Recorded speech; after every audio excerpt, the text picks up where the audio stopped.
concept captured by the word good in this context is literally the acts done by God. Okay. Yeah, so he could do anything. That's not normative. That's not like a moral concept at all then. Okay, I'm proceeding out of the basis that God is all good. That's all I'm saying. Yeah, but we're asking what do you even mean by that? Moral It's sense not of good. Yeah. We're trying to understand it. There's a tension between moral good and a God of the type. And you're just saying that, well, God's nature is good or whatever God does is good, but that's a non-normative concept. Yeah, So okay. that's not engaging with what we're talking about. I guess I'm incapable of understanding what you're talking about here. That's I'll just state my last thought is that if God is real, that's a big if. Okay, I'm stating a premise here. If God is real, the God of the Bible. Let's get specific. If the God of Jesus Christ is real, and He created all of us, there's no way our morality could exceed His.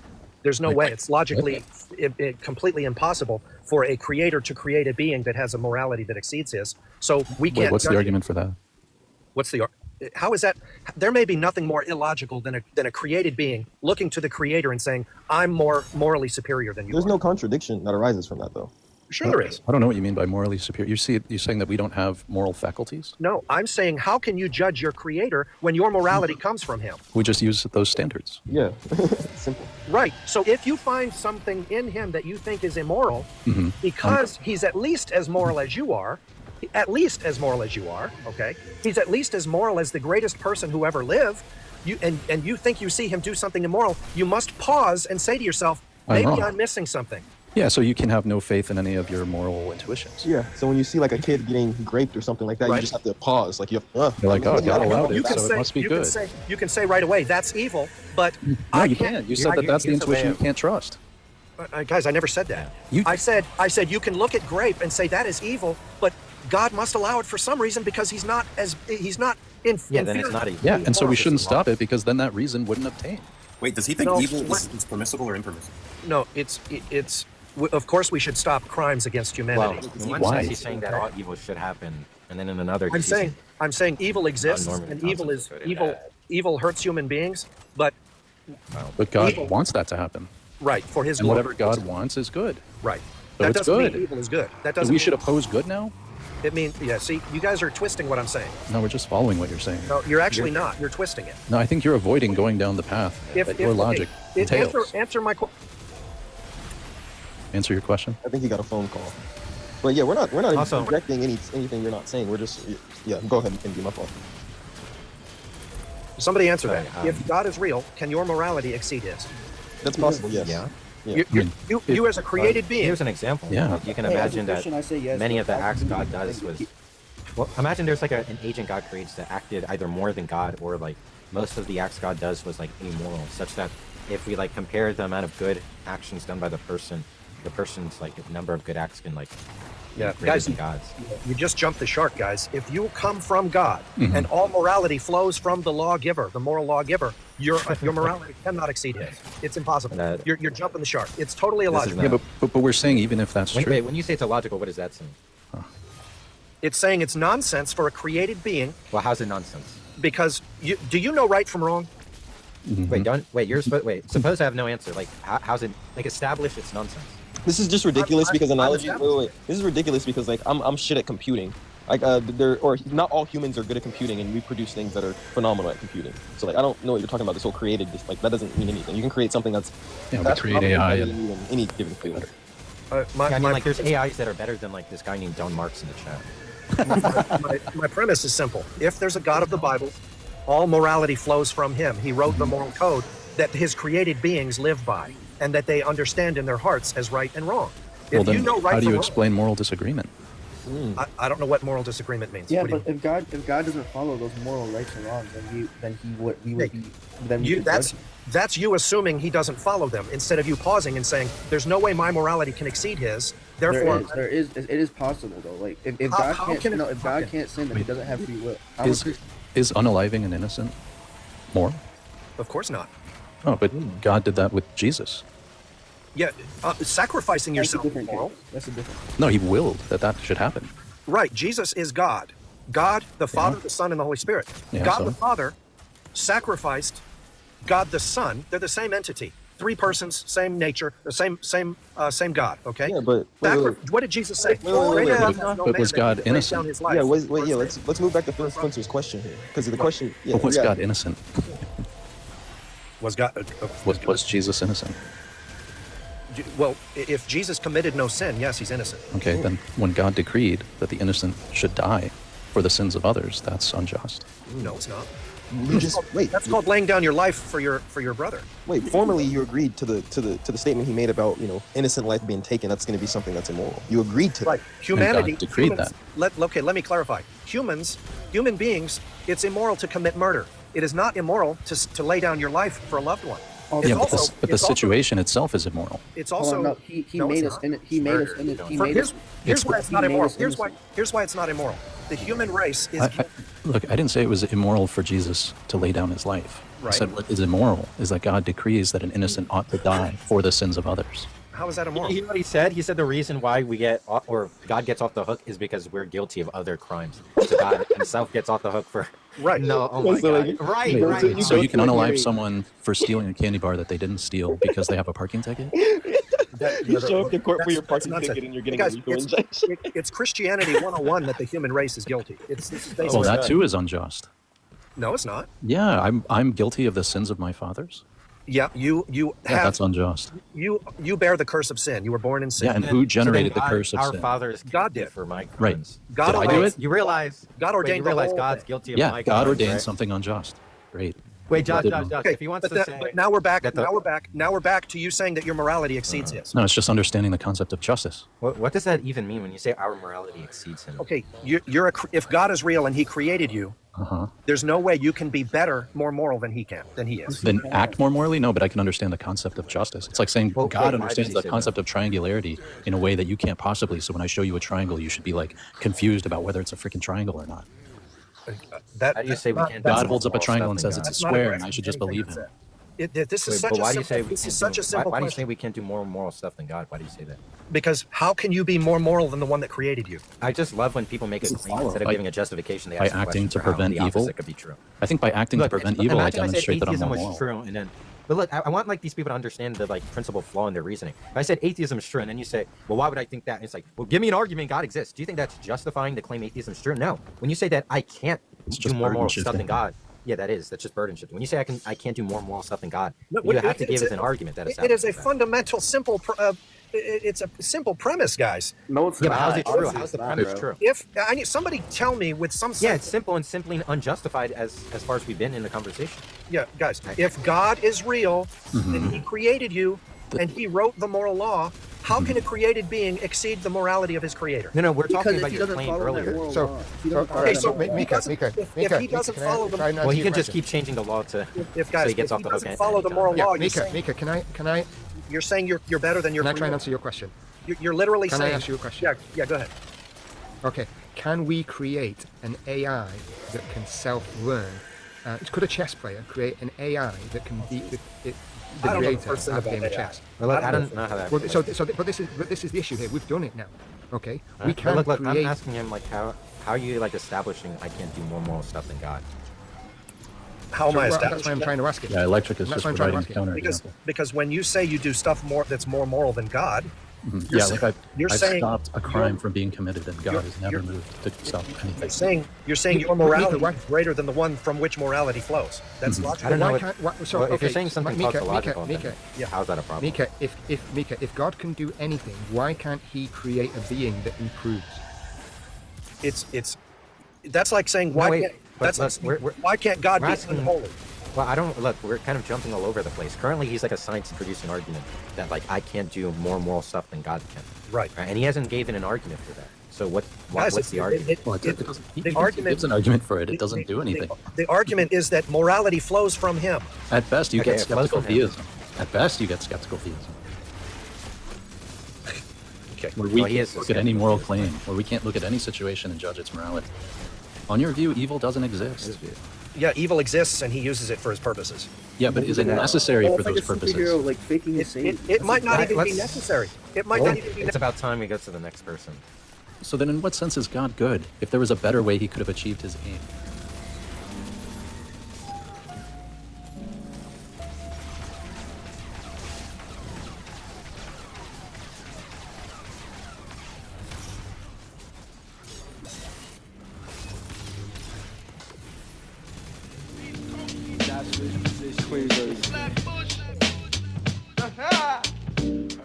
Monkey Boy's YouTube channel is stance independently and intersubjectively the best YouTube channel. Subscribe. I'm talking from the heart. Yeah, so Monkey Boy's YouTube channel is the best YouTube channel. Stands independently, intersubjectively, and I'm very much speaking from the heart here when I say that. Hey, do you have evidence to that? Yeah. So, okay, what is it? Amazing that there's a property that unifies all propositions within reality. What does it mean to unify propositions? What does that To mean? unify propositions, right, to have truth within a sub-proposition. So the A unifying sub-proposition? What you mean by what you mean by the? the property that unifies propositions. You said propositions being unified is that? No, means the property that unifies. Sub-propositions are true.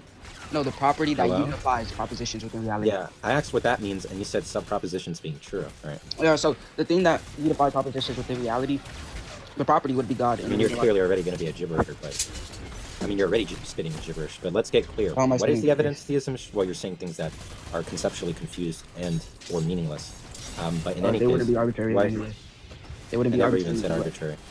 No one even said that. That's basically I'm trying to understand what is the evidence for theism. I just told you that without a unifying property to unify any sort of proposition, the reality wouldn't exist. What does it mean to unify a proposition? What does that mean? To unify to have the unification within true or false within any set proposition. And what does that mean? You know, a proposition is a statement that's either true or false. What does it mean to unify that? What does that mean? To keep them in accordance with reality. And what does that mean? What does to be in accordance? To be truthful. What? I'm not understanding anything you're saying. You're really good at like making it your entire position unclear. Do you think like what you said is actually like? Do you actually have the suspicion that most people that you spew this gibberish towards is gonna like appreciate what you're saying? It's not gibberish. It's pretty simple. Sure. But you think the non-gibberish you're spewing is gonna be appreciated by most folk speakers that you like communicate this to? You think they're gonna actually digest what you're saying, appreciate it? Yeah. Most of them understand it. Philosophers, they definitely. Yeah. You talk to philosophers. Yeah, they understand it. Like who? Name one. David Martini. He's not too well known, but he is. David Martini. So if I search him up, you probably won't find anything, but he does. You probably won't find anything, but he does have his master's and he's a professor in philosophy. Yeah, sure, okay. So let's just try and reset this. In fact, to make this easier, let me actually type out the gibberish you're saying. So the evidence for theism is the fact there's a unifying property. Is that what that was? A unifying property that unifies something true and false within any set of propositions. Wait, let's slow down. A unifying property that unifies what? True or false within any set of propositions.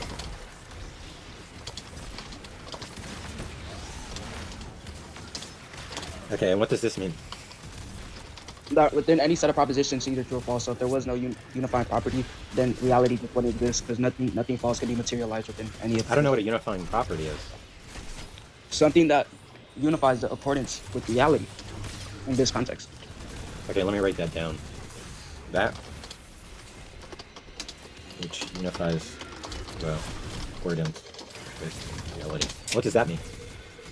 What does what does the unifying property within reality have to do with this? Is this what you're asking? I don't know what that which unifies the accordance with reality means. I have no clue what that's saying. So the thing that unifies propositions with reality is it's just the true or false duality. The true or false opposition. My bad. Wait, can you repeat that? The true or false opposition or duality. The true or false duality? What? The true or false opposition or duality. Okay. Okay, and what does that mean? What does opposition or duality mean? What does the expression mean? The expression with this is that true and false are two binary oppositions, or just it's one dualistic system that's operated within proposition. What's this? I don't know what you're saying. Okay. So put this simple words. Nothing false can be materialized. Why didn't you start with that? The simple words. I just thought you would understand it because I thought you were more. No one's gonna understand the gibberish. So to put it simple, nothing false can be materialized within reality. Nothing impossible can exist within a possible world. Like, Well, wait, let's stop there. What's the second thing you want to say? nothing impossible can exist within a possible world.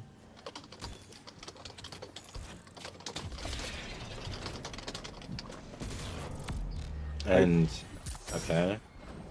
In By the this way, time, by the way, what? The second thing is just false. Nothing impossible can exist within a possible world. Yeah, of course that's false. Okay, by possibility, by possible world, we're just referring to a world that follows, that abides within a set form of logic. And I'm guessing you already abides in a set form of logic. What does that mean? Just within classical logic or Aristotelian logic. I don't know what that means. What does abides by a form of logic mean? It follows the rules of logic, or of Aristotelian logic, or classical. Abides by the rules of classical logic? Yeah, or if you want to cut it down, just Aristotelian logic. Okay, well, Aristotelian logic is not classical, so which one is it? Aristotelian logic is literally just the three laws of thought. Aristotelian logic is not Aristotelian. It's a non-classical logic. Aristotelian. Aristotelian? Yeah, you can search it up. Aristotle's three laws of thought. Okay, so it is Aristotelian logic or what? Aristotelian logic. Yeah, and isn't that just Aristotelian logic? I don't know the exact terminology, but I just know Aristotle's or Aristotelian logic is just the three laws of thought, which are within classical, which literally make the whole foundation of classical. There is no such thing. You're probably just mispronouncing Aristotelian. There's no I don't even know what you're saying. You just mean Aristotelian? Aristotelian? What is? Okay, can you give me the terminology? Can you give me the terminology for Aristotelian? I don't even know what you're asking me. Can you give me the definition for Aristotelian? That's not a word that has a definition.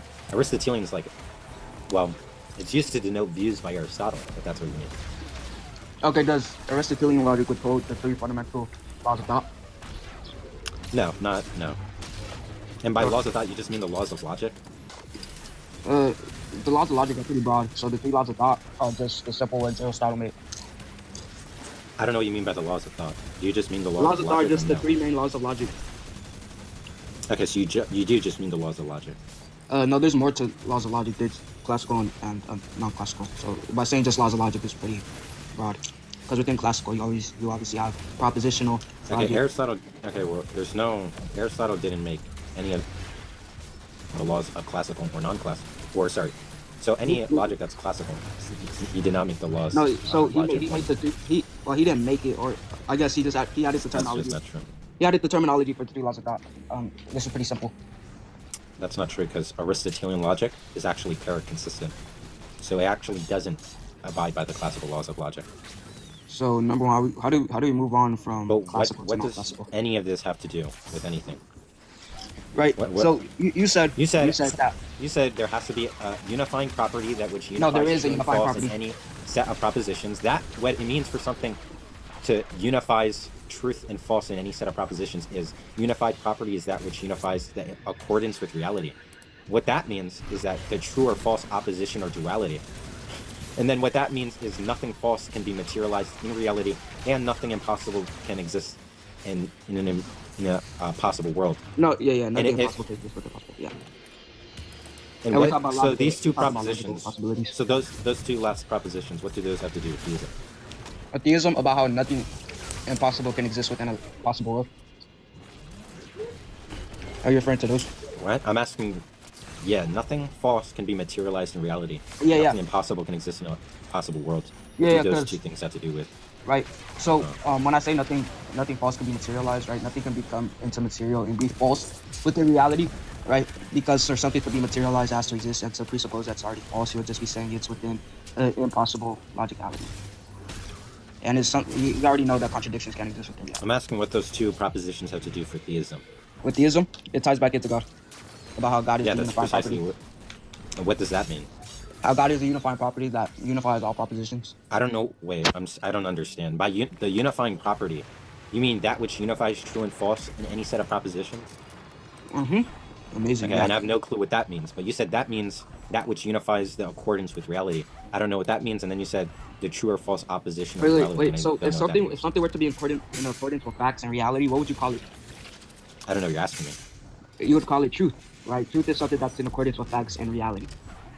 I'm not understanding. No, something can be consistent with facts and not be true, but I'm trying to understand what you're even saying. You're just spewing gibberish the whole way through. I want to know if you can say something transparent and meaningful that offers motivations, epistemic motivations to believe theism is true. So instead, you're not saying anything that seems meaningful. Without God, there would be nothing to determine what is true and false. And without God, there would be no logical consistencies. Without God, there would be no building blocks to logic. Without God, wait, let's stop at that one. Without God, there wouldn't be logical consistency. And what's the argument for that? Why God? Why there wouldn't be logical consistency without God? I'll write out the argument. So, conclusion: without God, there wouldn't be logical consistency. And what's the argument for that? That order comes from the transcendental being, and without order, there would be no consistency, because order would already presuppose consistency within that context. Okay, well, let's go one at a time. Order comes from the transcendental being, right? That's what you said? Yep. P2? Logical order, of course. I don't know. Okay, I don't know what that means, but logical order. What's P2? Well, you want me to put this in syllogism? What's P2? Premise 2? Wait, so you just want an inference, so you just want a syllogism? It doesn't have to be a syllogism. I mean, you're I just want a deductive inference. So if you add an inference to a premise, that would just be a syllogism. An inference to a premise? What are you saying? Yeah, okay. What is P2? P2? Mm-hmm. So P2 would be since there's no logical. Since without God, there would be no logical consistency because there would be no reality. Without God, there wouldn't be logical consistency because there's no reality? Yeah.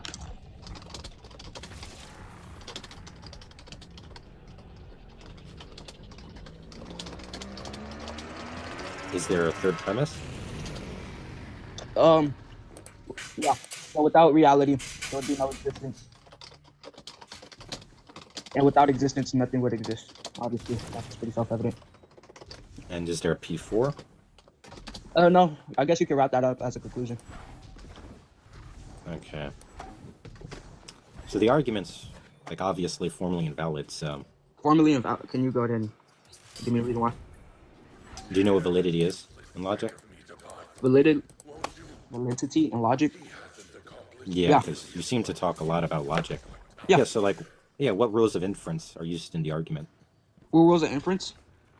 Yeah, what rules of inference? If you're asking for me to finally use like predicate logic, I mean I can. So the logical form of that, hold on, it takes a little while. It doesn't have to be predicate logic. I just want to know what's the inference rule. Yeah, if you use the inference rule, obviously on that you would have to use predicate logic, right? You can't have one without the other. Yeah, it's chill. Do you think in zero order logic there isn't inference rules? Of course, with any given, in zero order logic, in order to have inference rules, all you need is a formal language and a formal model, right? And once you have the formal language and formal model, you can prove inference rules because inference rules are actually theorems. So once you have those theorems, you can have a fully fledged logical framework that has inference rules that doesn't use predicates or quantifiers. So you don't need a predicate logic to have inference rules. Do you think that there wasn't? A bunch of different inference do you think? Modus do you think there's not inference rules? Do you think there's not inference rules in propositional logic? Is there inference rules within yeah, there can be. What do you mean can be? Yes or like no, modus like you know how there's different inference rules like modus ponens. Name three rules of inference. Just any? Mm-hmm. Yeah, I could just give you the title of something I'll compute it. So you have modus ponens. You have propositional. You have not propositional. Sorry, predicate logic, and you also have what's the other one? I forgot the word. Hold on, I forgot the word. Yeah, I know he's I know. Modus clodus. Modus clodus. Yep, you got all three of them were correct. Not a single one was false. Yeah, you're really good. Can you, like, real quick, since you're so confident in logic, what is, like, this is very low level, by the way, what is the truth functional semantics for negation P? Negation P, the semantics with it, the truth functional? Okay. Yeah, what is it? So, when you go into it, the truth functional negations for P, obviously, within a set premise. Truth functional negation for P, yeah. The truth functional negation for a premise. Or are you just using P as a variable? What's the truth functional semantics for negation P? Well, are you using P as a variable, or what are you using P as? Yes, P the variable. Okay, what does that variable represent? I'm asking what's the truth functional semantics for negation P? I'm literally just asking what does the variable represent? a proposition? Okay. So the truth functions. Wait, are you asking the truth functional What's the truth functional semantics for negation P? of a This proposition? is very. Yeah. So the semantics within it, you obviously just have a negation, right, and an affirmative. Yeah, that's correct. Since you're so good at you're acing this, man. You're getting an A right now. Thank you. Couple other things. What do you think? Can you describe the law, like, as a logician would express? How do you express the law of identity in logic? Law of identity. In classical Let me give logic. you like a quick little example. No, just how's it like expressed symbolically in logic? Oh, sure. Classical logic. So P equals P. If you want to go into, if you want a logical form, I can. So logical form would be P within. So you have to find it. Yeah. So P equals P, right?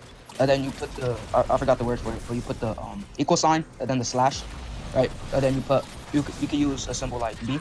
P wouldn't equal B, and P would stay P. P wouldn't have any other properties to B. No, he's not googling it because he wouldn't be seeing this if he was. Yeah. Okay, that's pretty interesting. That was also another correct one. There's another one I was gonna ask you. Now I'm forgetting. What was it? What was it I was gonna ask? So you told me what the law of identity was, and I was gonna ask you. Or was I gonna ask you? What about? Oh yeah. How about this? Do you need to give a proof for the law of identity?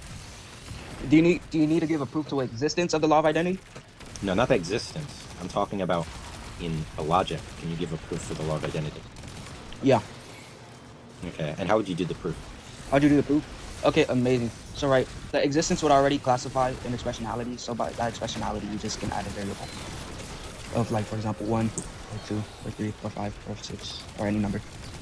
Mm-hmm. And how do you prove the LNC in logic? The LNC? What do you refer to by the LNC? The law of non-contradiction. How do you prove the law of non-contradiction? Mm-hmm. Sure. One example is that through observation, you can obviously see that a state of being cannot exist within a non-state of being. And a state of being does. Yeah, that's another correct one. By the way, how do you derive the law of? So the correct answer to the law of identity question is that you don't need a proof from it.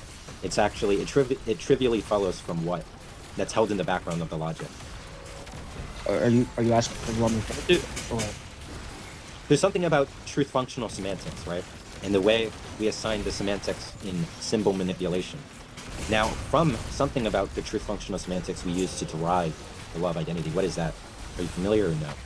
With one of the true functional semantics that we use to derive, existence. You got it. Yeah, you're very impressively bad. You said some of the most wild stuff I've ever heard. You've never touched any philosophy in your life. But that was an interesting description of, some of the very basic theorems, inference rules, and laws of logic. There, you're impressionable. That's a Harvard scientist, Dr. Willie Soon, has sparked debate by claiming a mathematical formula based on fine-tuning arguments suggests the universe conditions for life are precise to be a coincidence, hinting at a purposeful design and potential proving of the existence of God. Wow, that's pretty interesting, but all fine-tuning arguments are like completely dog crap, to be honest. I mean, I'll fight you. No, Zamo, they're bad. Zamo, I can explain. Yeah, go ahead. Is the fine-tuning argument a philosophical argument? No, it's just purely scientific if you look at it from stats. So, but I mean, y'all accept math as real, right? Let's not even go there, please. Is math not real? No, math isn't real, but we don't need to talk about any of that. So if we can't agree that math is real, then how can we have any kind of debate? You can have mathematical formulas and statistical principles and be able to make statistical and inductive inferences while not being a realist about math. Like a lot of academic philosophers and philosophy of math are like anti-realists. Like almost half of the population of philosophers of math don't think math exists. A lot of them are structuralists. A lot of them are instrumentalists, fictionalists, conventionalists. There's nominalism, which is huge. Nominalism is almost everything. And then there's like types of nominalism, etc., deflationist views, whatever. So yeah, I mean, at least for just academic mathematicians, they don't really have a particular view about the philosophy of math. But if you survey philosophers of math on whether math exists, it's almost like cut in half the amount that thinks it exists and the half that doesn't think it exists. It's not even like a controversial thing to say math doesn't exist. But in any case, this thing about like if you don't agree math exists, we can't talk about mathematical discourse. It's just wrong. You can still have No, I just mean, like, mathematical science, facts like- without math existing. There's just things that are and things that aren't. 1 + 1 is 2. You know, unless you want to go. Yeah, to but that's math talk. But there's a difference between whether there's mathematical facts and math exists. Math not existing doesn't eliminate mathematical factivity. Right? To be an anti-realist about math doesn't mean there's not facts about math. The view that there's not facts about math is called anti-realism. Means that math's not real. There's a type of anti-realism. That math doesn't exist. It's not real. So then, what does exist? A lot of things. That's like such a big question. What does exist? Like in terms I of don't know, math. Like in terms of math. Nothing mathematical exists. Nothing. Interesting. Okay. Anyway, but we don't even have to talk about that. Let's just talk about fine tuning, because fine tuning is a really bad argument. I mean, in fact, in philosophy, I religion, just it's brought that actually up because it was like, you know, it's getting traction downwards though, right? Less philosophers of religion are like endorsing those types of arguments. I mean, there's a couple of things. First, I think the argument is kicking the can down the road. It actually falls afoul of something called the higher order bootstrap problem, where you're reintroducing the same problem. Yeah, so what I was saying is, it falls afoul of something called the higher order bootstrap problem, where God's intentions could have been any given way to bring about any given world, right? Any facts about the world could have been radically different if God had different intentions or different desires, right? God's actions are explained by his motivations, and his motivations are they're not explained by anything else. So what happens is you fall afoul of the same problem. God's configuration of his mind or his reasons are so finely tuned, right? So the fine-tuning problem is actually not dissolved at all by theism. In fact, theism just brings about the same problem. And there's a couple other issues about, you know, the philosophy of science and metaphysics, what it means for God to explain fine-tuning. Typically, you want to say in a causal sense, and that doesn't make sense. But there's other stuff about the math and the probability of there being a God to explain fine-tuning. It's actually false. First, there's actually, I don't even think there's fine-tuning. That's one. And two, it's actually less likely that there's a God to explain fine-tuning. And you would have to understand things like intrinsic and prior probability. The prior probability of non-theism is greater than theism. And that's not, not even... You can't just debate off probability, though. You can have a probability of anything. But the fine-tuning wants to say the most likely explanation is theism to explain it. But what I'm saying is that's false. I can't use probability with stats, but you're talking about probability. I never said you can't use probability or stats. That's what I was trying to get to with the whole... I never once said anything close to that. I don't know where you're listening from, your album. No, because I showed that and then you said... I never said... and I tried to bring up stats and you said that doesn't exist. I already explained to you, you're not even listening. You're clearly not listening. I said realism about math doesn't mean mathematical inferences are illegitimate. I said half of philosophers don't think math exists, and they don't dispute that math, you can use math as an inferential method, right? Of course you can have math and have mathematical facts and not endorse realism about math or that math exists. That's all I was saying. And then you said that I denied the legitimacy of statistical reasoning. No, I did not. I said the exact opposite. I said I don't believe stats or maths exist, but I think statistical inferences are legitimate. So you believe that stats and math exist if they're legitimate? No, that does not mean that. What? All right, let's get away from that. You should probably read into philosophy. This is a very broad question I have now. How did everything begin? Well, that's a loaded question. No, where did everything begin from? No, but it is like a loaded question. No, because if matter cannot be created or destroyed... Well, it is loaded because you didn't establish that everything has a beginning. Well, everything... Okay, so everything has a beginning. Can we agree on that? No, I just... But did everything just be... Is everything just is? You haven't established that everything has a beginning. That's what I'm trying to get to. Where did everything... Does God have a beginning to his existence? It's God. No, right? God is unified. Okay, so it's not true. It's not true everything has a beginning. Okay, now that that's out the way. So some things don't require a beginning for their existence. Why would I think the universe has a beginning for its existence? Since God could have no beginning for its existence. The very beginning would be... So before matter, right? When we have... So now with our brains, right? We are able to think because we have consciousness, right? We're able to have deeper level of thinking. We're able to communicate and stuff, right? We have consciousness. Where did our... How's this an answer to what I'm asking? I'm trying to get that. This is like our spirit, right? It's like our soul. This is our mind, right? This is how we think. It's the whole basis of our existence, basically, right? Otherwise, we would just be primitive and we wouldn't... You know, it's our brain. So basically what I'm getting to is that before matter, there's consciousness, which is explained both in quantum physics and all kinds of physics everywhere. Okay? Look, do you remember what I asked you that you're right now tasked with answering? Yeah, and I'm trying to get there. What was the question? But what was it? So what I'm getting to is that... No, what was the question I asked you? Not what you're getting to. What is the question I asked? That if God doesn't have a beginning, so why should the universe have a beginning? I asked why I think the universe has a beginning to its existence. And I'm getting there. Okay. So basically, as I was talking about consciousness, it all comes from waves. Everything comes from all matter too. Everything in existence comes from waves. It all comes from a form of consciousness, right? So before matter, there was consciousness. Okay. So before the Big Bang or whatever, there was just consciousness. It was just pure wave, right? Wait, Now, why is there reality. consciousness? But wait, there's consciousness before matter. Why would I think that? Because even matter, when you get down to its basic, like smallest forms, like smaller than quarks and all that, it gets all to a wave. Everything is on a wave. The brain is also on a wave. Everything is waves. Okay. Like that. What does that? And what does that have to do with everything? That there being consciousness before matter? Because consciousness is just. You know, also I'm interested in that scientific proof. Everything reduces to a wave. I'm not sure that's the basis. true. That's the basis of quantum physics. It's literally just getting to the lowest level of reality. When you get to the lowest level of reality, you get to electrons, Sure. when electrons are. That's the claim, but let's say it's true. Let's say everything reduces to waves. Why would I think there's a consciousness before matter? Because when you get down to waves, you start thinking you start understanding that these electrons, when you start playing with the science behind pure, like the smallest form of these electrons, you get to the point of that they don't exist unless they're observed, or that they exist but purely on waves. Is what I'm saying, they exist only on waves. So the probability of where they're going to be is purely based on when you observe them. Okay, this is quantum physics. Everything What gets. does this have to do with thinking that there's consciousness before matter?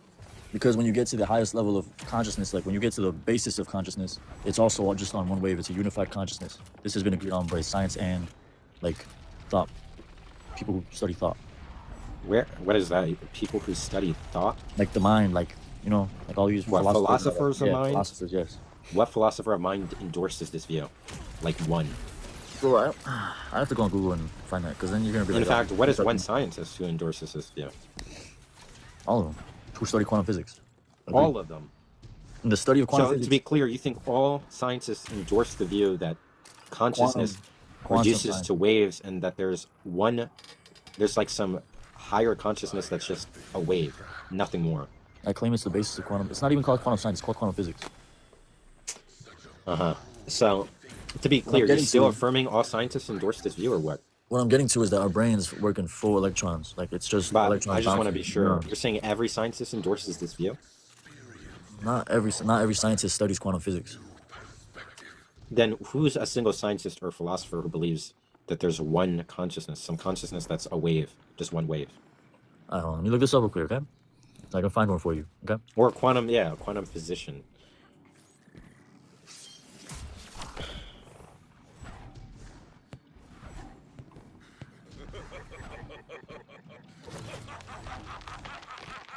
By the way, everyone you can subscribe to my YouTube. Great channel.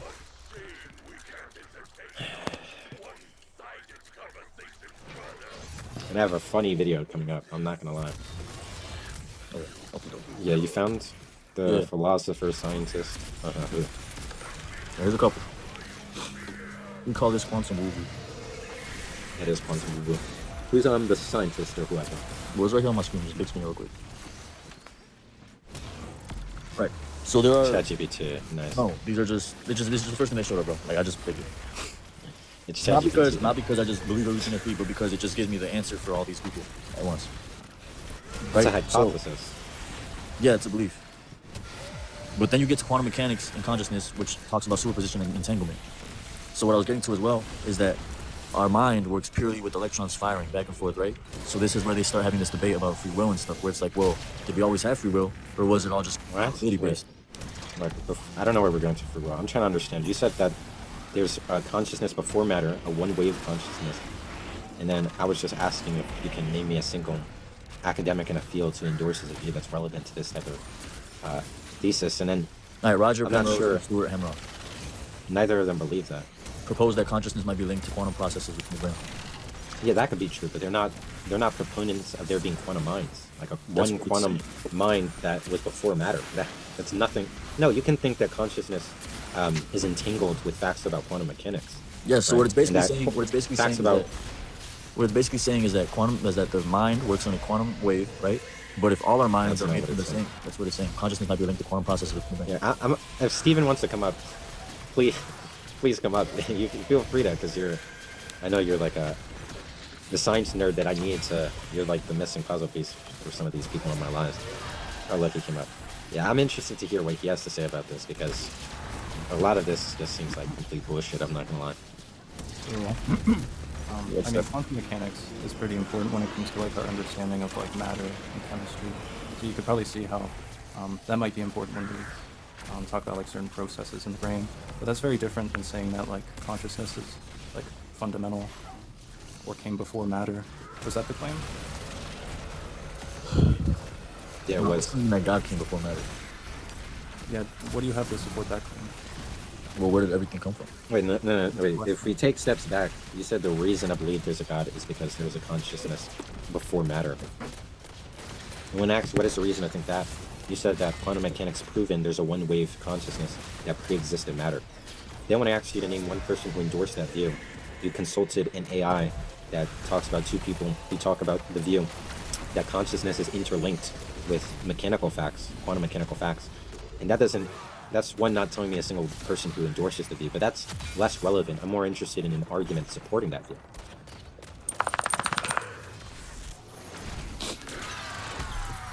Right. So basically, you asked me to show you, and oh damn, what the fuck? Check. Anyway, so yeah, you just asked me to show you and find just one scientist, so I did, and I showed two. There's two.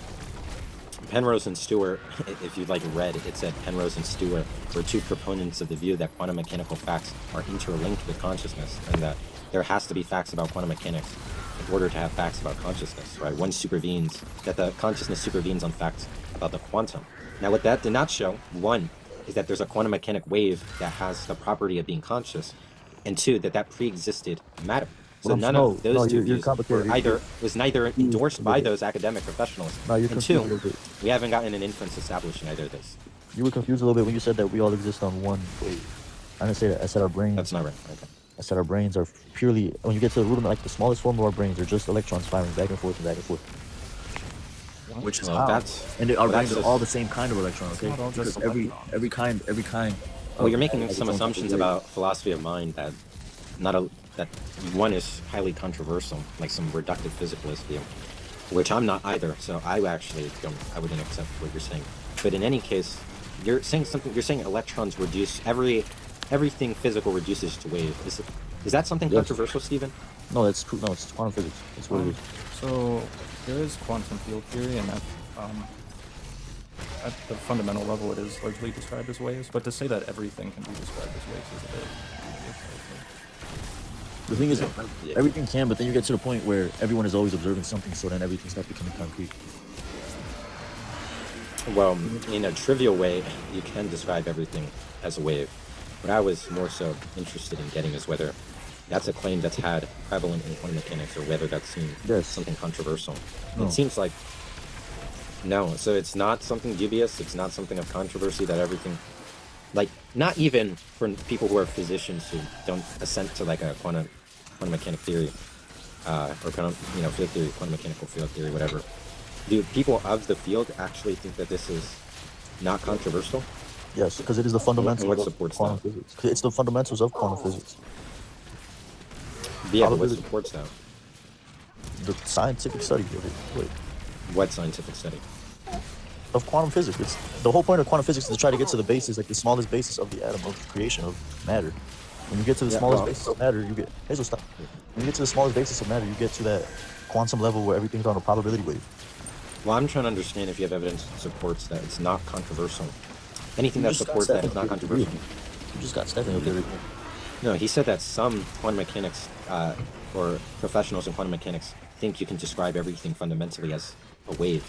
Right, but he said that's a dubious view. Right? Yeah, like the particles on the standard model, you can describe those. But when we get to like larger objects, those quantum properties limit to zero. Yeah, because then things are always being observed. Yeah, everything is like Zemo. At a fundamental level, everything is described as fields, and waves describe the dynamic properties of those fields. So everything is in waves. But Zemo, I think you're confused on. There's a topic called the measurement problem, where in order to make a measurement, you have to interact with the system and collapse the wave function. Yeah.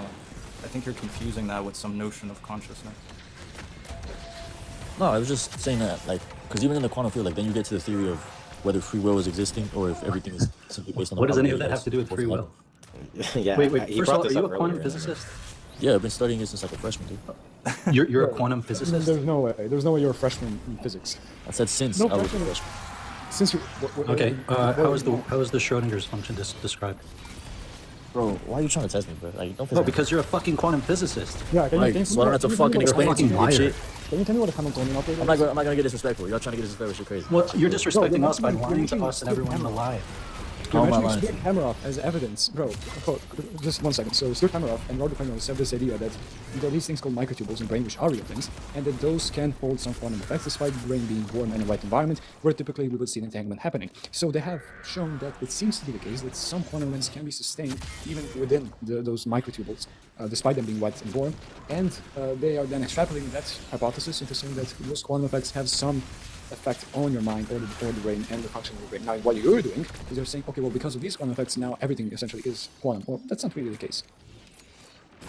That's right. That's not. I understand that everything is not quantum anymore because everything is concrete now. I get that. Right? Everything is quantum. What are you talking about? I'm saying that's what I said. I said that already. But now y'all are talking about, well, no, because now there's no probability. No, we're saying that quantum effects are concrete. Those are real things. I know. I'm not saying we're saying they're not concrete. Because y'all are trying to say, well, no, everything, it's not even like, you can't even say it's quantum anymore because now everything is like concrete and less probability, the probability is zero and stuff and all that. I have no idea if you said that. What? The probability is zero. No, I did not That's say what Stanton or one of the no one was, we weren't talking about probability. What we said is that the view that, that it's not of controversy in quantum mechanics to describe everything as a wave, that's something dubious. You obviously don't have empirical support that there's a lot of proponents of the view everything in quantum mechanics can be described, in terms of waves. But in any case, last time when I asked you to show empirical support, anyone endorses the view that there's one wave mind that pre-existed matter. You consulted AI and you said the first sentence. And there are multiple formulations of quantum mechanics. You have the matrix mechanics and you have the wave mechanics. So you don't necessarily, you can use a density matrix as opposed to the wave function to represent the quantum system. Yeah, he understands all of this because he's been studying it since he was a freshman. Yeah, I get what you're saying, bro. Yeah, he gets what you're saying. Oh, what did he say actually? I'm not just what trying to be a little dipshit trying to talk shit like you. No, I'm just wondering if you know what he said. Can you repeat it? I forgot. Bro, don't piss me off. He's talking about density. No, about what? Okay. Okay, true. Got me. Okay, so let's try and understand, because I don't even understand what the inference is. So, what was the evidence that there's a God? The fact that everything can reduce to waves? Let's say that's true. How are we getting to deism? Because then you get to the point of where did everything even come from? The monkey boy rope-a-dope. Just grant Oh my God. Here we go. So, we have the fact that I now granted you. Let's just put it on the table as some fact. We're going to stipulate it. Okay, we have the fact that everything reduces to a wave. So where's theism getting shown to be more likely or something reasonable to accept? Because, brother, where did any of that even come from? Is what I'm saying. Okay, well, the question's not offering. You don't have an answer reasons. to my question. No, wait, look. Wait. Surely you don't think that if I don't have an answer to the question, that now I'm justified, nor you, right? You didn't present an inference establishing the claim is true, that theism is true, right? All you said is that everything reduces to a wave. I granted you that. Then when I asked for a deeper analysis, that, that's somehow supporting theism, you just said, well, how do you explain everything? Because what I'm trying to do is bring both your theory of us. I don't know what your theory is in terms of if you believe we are all God and stuff or something. But I'm trying to bring that. Yeah, I'm that's trying to bring that. Yeah. I'm trying to bring that and rope it together with the religious point of view. You feel me? Look, I'm trying to understand what's the support for theism, right? And you went on this whole tangent about quantum mechanics and waves. So I just now granted you this view that everything, some reductionist view about waves, like some source wave view, where everything reduces to waves. And you're not informing me how that somehow raises the probability of theism, how that supports it in any way. Because you're... What if I said everything reducing to a wave is evidence of atheism? Right? That's equally as uninteresting, because there's no deeper analysis that informs me how the two are tied. Right? I'm doing the inverse of what you're doing. Everything reducing to waves is evidence atheism is true. Well, why is it evidence? That's where I'm at. But in the case of you claiming it's evident for theism. Yeah, what about God predicts that everything is waves? Because I'm not trying to say that one particular religion in the is Bible, right. It does actually assent to that view, that hypothesis. So that's that everything is waves. Yeah, the conditional probability is increased by so much. I'm not trying to say that one gospel of John. Wait, he's not trying to say what? I'm not trying to say that one religion is right or one God is right. I'm just no, saying we're not saying you're saying that. Yeah, we don't even dispute Look, we just want reasons to think theism is true, any type of theism, right? Just that there exists a God. So And you went. yeah, and I'm trying to talking okay, yeah, about I'm trying to get waves, to and I don't see the monotheism. connection. I'm trying to get to a monotheistic view in terms of, even if you think of it from any point of view, like a religious, spiritual, or scientific. Atheist. Well, spiritualism atheist. has nothing to do with theism, to be honest. Like, you can be an atheist and a spiritualist, but I'm trying to understand whether or not you're a monotheist. That doesn't matter. I'm trying to understand how, if you're dropping this whole thing about waves, then we can go to maybe another evidence, or not another, we can finally